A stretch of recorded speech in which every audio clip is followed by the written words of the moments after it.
Assalamualaikum warahmatullahi wabarakatuh. Perkenalkan, nama saya Mudimatul Ilma dengan NIM 220202110092. Di sini saya akan menjelaskan tentang ayat dan hadis tentang hak asasi manusia. Yang pertama, pengertian hak asasi manusia. Hak asasi manusia adalah seperangkat hak yang melekat pada hakikat dan keberadaan manusia sebagai makhluk Tuhan yang Maha Esa dan merupakan anugerahnya yang wajib dihormati, dijunjung tinggi, dan dilindungi oleh negara, hukum, pemerintah, dan setiap orang demi kehormatan serta perlindungan harkat dan martabat manusia. Yang kedua, prinsip dasar ayat serta hadis tentang hak asasi manusia. Yang pertama, perlindungan keyakinan.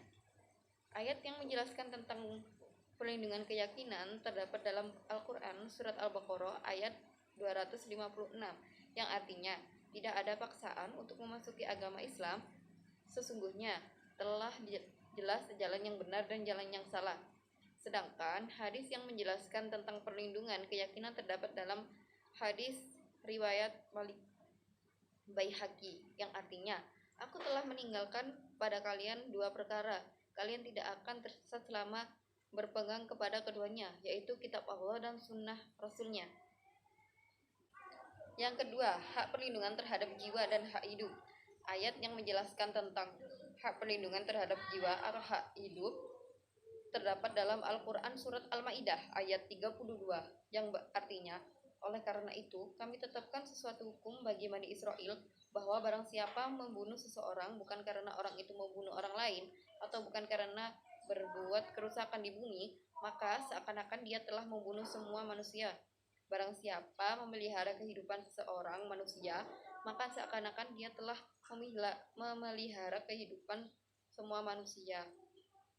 Sesungguhnya Rasul kami telah datang kepada mereka dengan membawa keterangan-keterangan yang jelas, tetapi kemudian banyak di antara mereka itu melampaui batas di bumi. Sedangkan hadis yang menjelaskan tentang hak perlindungan terhadap jiwa atau hak hidup terdapat dalam hadis riwayat Muslim, yang artinya, dari Jabir radhiyallahu anhu di tengah haji bersama Nabi SAW, sehingga saat matahari tergelincir, Nabi SAW memerintahkan agar unta Al-Qaswa dipersiapkan. Ia pun dipasangi pelana. Lalu Nabi SAW mendatangi tengah lembah dan berkhutbah, sesungguhnya darah dan harta kalian haram bagi sesama kalian sebagaimana haramnya hari ini, haramnya bulan ini, dan negeri kalian ini. Yang ketiga, hak perlindungan terhadap akal pikiran. Ayat yang menjelaskan tentang hak perlindungan terhadap akal pikiran terdapat dalam Al-Quran Surat Al-A'raf ayat 179, yang artinya, dan sesungguhnya kami jadikan untuk isi neraka jahanam kebanyakan dari jin dan manusia, karena mempunyai hati tetapi tidak dipergunakan untuk memahami ayat-ayat Allah, dan mereka mempunyai mata tetapi tidak dipergunakan untuk melihat tanda-tanda kekuasaan Allah, dan mereka mempunyai telinga tetapi tidak dipergunakan untuk mendengar ayat-ayat Allah, serta itu sebagai binatang ternak.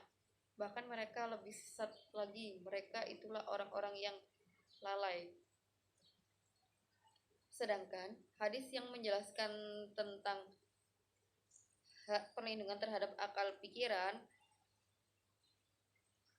terdapat dalam hadis yang diriwayatkan oleh Ibnu Mujbir, yang artinya, setiap hal punya penguat dan penguat orang beriman adalah akalnya. Dengan kekuatan akalnya itu terjadi ibadahnya.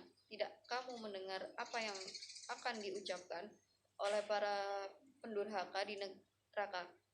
Kalau sekiranya kami mendengar dan berakal, tentu kami tidak akan termasuk golongan penduduk neraka satir. Yang keempat, hak terhadap hak milik. Ayat yang menjelaskan tentang hak terhadap hak milik terdapat dalam Al-Quran Surat Ar-Rahman ayat 10, yang artinya, dan Allah telah meratakan bumi untuk makhluknya. Sedangkan hadis yang menjelaskan tentang hak terhadap hak milik terdapat dalam hadis yang diriwayatkan oleh Ibnu Majah, yang artinya, orang muslim berserikat terhadap 3 hal, yaitu air, rumput, dan api. Dan harga haram Abu Sa'id berkata, maksudnya air yang mengalir. Yang kelima, hak untuk berkeluarga.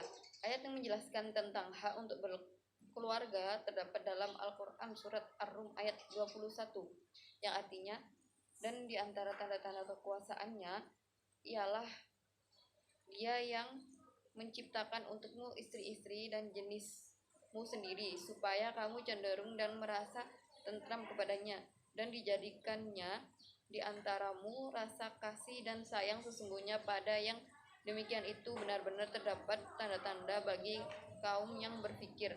Sedangkan hadis yang menjelaskan tentang hak untuk berkeluarga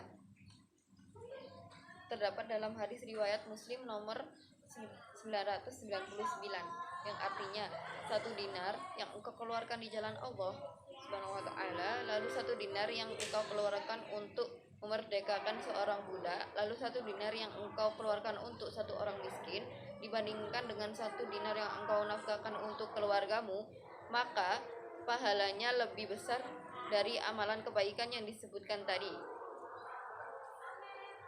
Sekian yang dapat saya sampaikan, kurang lebihnya mohon maaf. Wassalamualaikum warahmatullahi wabarakatuh.